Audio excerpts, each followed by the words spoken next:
So I smelled a lot of perfumes in the month of June, and out of all of the ones that I got, these are my top 10. First up is Tamima from Lattafa. This is gorgeous. So this is actually inspired by the Dolce & Gabbana El Imperatrice. So it's gonna give you a very fresh, juicy, fruity, slightly aquatic type of scent profile if you've never smelled the original. What I would say is the difference between the original one and the Tamima version is that Tamima is for sure stronger. Like El Imperatrice is beautiful, but it's known to have very light projection and longevity, at least on my skin. This is definitely toned up, but does a good job of managing to still capture the overall DNA without becoming too beast mode that you're smelling a completely different smell. So I definitely still think that the original is going to be airier, a little bit waterier, definitely lighter, but this is beautiful. I highly recommend checking this one out if you like that DNA, but want something with a bit more staying power. Next up, we've got one from a fellow content creator, one of the OG fellow content creators actually. This is Fragrance Du Bois' Minuit et Demi. This was a collaboration made with Demi and Fragrance Du Bois. I don't remember how long ago now, a few years, but I don't remember how many years. But this is lovely. I've been wanting to get this for a while, but I felt like it was too pricey for what I heard it was offering, but I was able to get it half off from fragrance.net, so I thought that was a good deal. And this is a very, I guess I would describe it as like a warm coffee vanilla with a slightly spicy cardamom opening. It's definitely unisex. I would say more of a fall scent for me, but it's really nice. That cardamom opening is very interesting. I think the dry down of the coffee and the vanilla has like a sensuality to it. I think she did a lovely job. A lot of people have compared this to another fragrance called Changing Constance. I've never smelled that, so I can't really comment on how close that is, but I'm glad to finally have this in my collection. Next up, we've got one that is not new, but new to me, inspired by Love Don't Be Shy actually. This is Fakhama from Maison Asrar. So I already have Dossier's Floral Marshmallow that I think is a really great dupe for it, but I just wanted to try out another one. And I think that it's really nice. It's still one of my favorites that I got this month. I don't know if I would say it's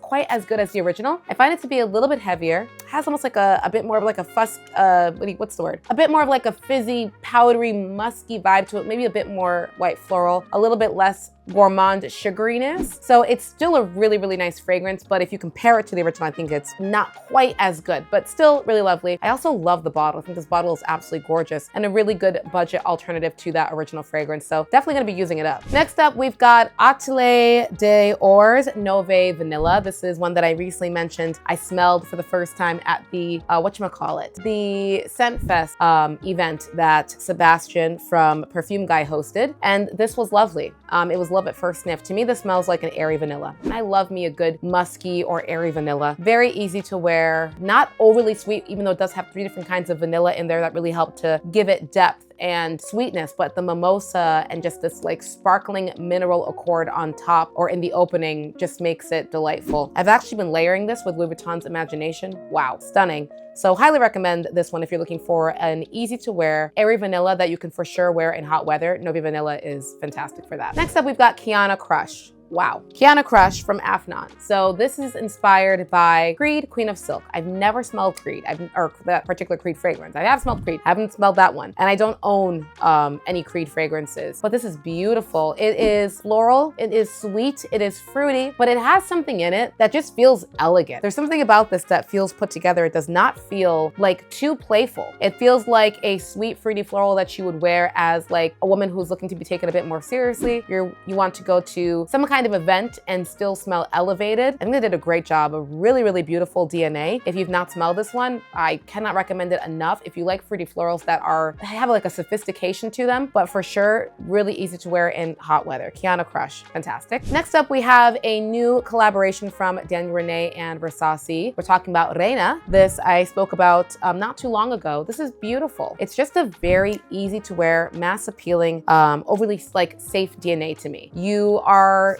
mainly going to get this fruity, sweet, almost berry smelling apricot with pear and a musky amber vanilla dry down with a little bit of coffee in the heart, although the coffee is very subtle and very muted. I think they did a very good job with this DNA. I think if you like fragrances like Diva from Hawas and you want something that is going to perform on that level, but be, completely different DNA, be, I would say a bit more playful, but still really beautiful, very, very feminine. I for sure think that Hawas Reina is worth checking out. Really, really nice. Next, we have one one from Lattafa's niche Emarati line. This is Durrah. So this was actually recommended to me by a fellow content creator, Pursuit of Perfume, at a TikTok event. And she was recommending her top 3 affordable Middle Eastern fragrances for women. And this was one that she recommended. And it took me a while to finally buy it for some stupid reason. I should have gotten it a long time ago, but this is beautiful, guys. Don't let the bottle scare you. I know the bottle's very interesting in particular. I don't think that the bottle matches the smell. From the bottle alone, I thought this was going to be like a very heavy amberous oud because it's giving like classical, traditional Middle Eastern type of, you know, craftsmanship. But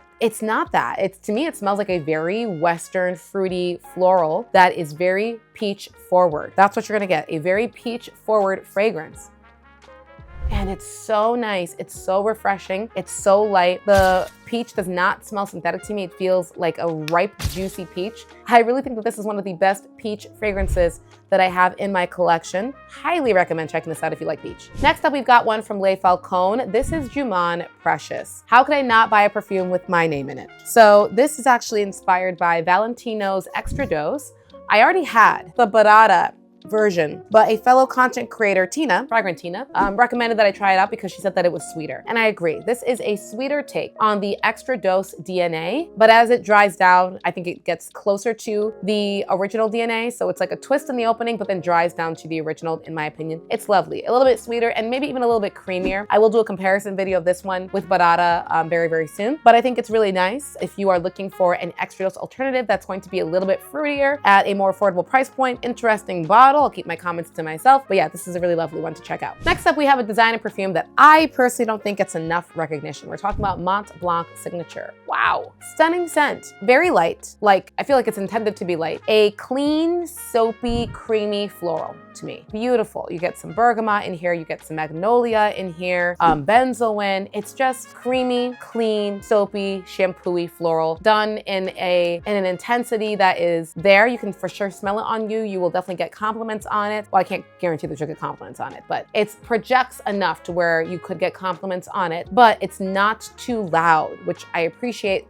since this is a floral. Like, this is a floral that I really think you could wear to work and smell beautiful. You can wear in the spring and summertime, smell beautiful, but not worry about it being too like dry, traditional, overly strong or overly loud yellow floral type of scent. Really lovely. And whenever I see this, it's at a really good price point. So if you've not tried Mont Blanc Signature and you like a clean, soapy floral that has a creaminess to it, you gotta try this one. Next up, we've got one of my favorite summertime floral fragrances, and this is actually another designer one. We are talking about Flowerbomb Tiger Lily. So this is really good, guys. This is really good. I would say this is my favorite out of the entire Flowerbomb lineup. And damn well might even be better than the original to me.